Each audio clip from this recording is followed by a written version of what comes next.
अस्सलामुअलैकुम वरहमतुल्लाहि वबरकातुहू। ये हमारा भलवाल है जी। ये भलवाल मंडी से लाए थे। इसका नाम भलवाल ही रख दिया।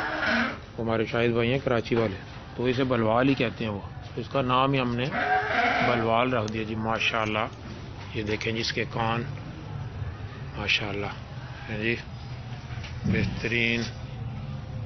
वो यहाँ से ऐसे जैसे वो नहीं करते, इस तरह करिए। दो दांत है जी ये बच्चा। खुर बनाएंगे जी इसके, और नीचे यहाँ से वो छेड़ते हैं इसके, खुर बनाएंगे जी इसके हैं।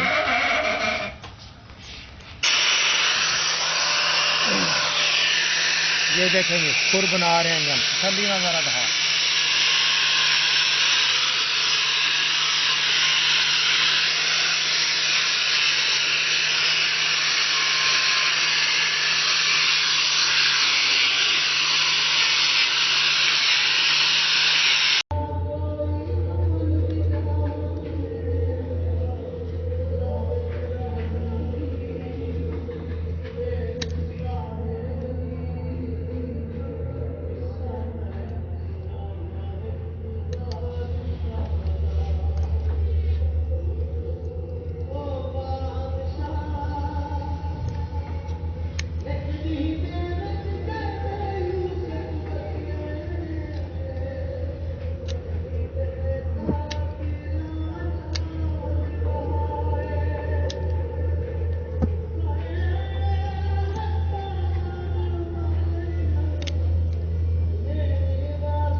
ये लें जी, देखें खुर तैयार हो गया जी। माशाल्लाह हर तरफ से बेहतरीन हो गया जी।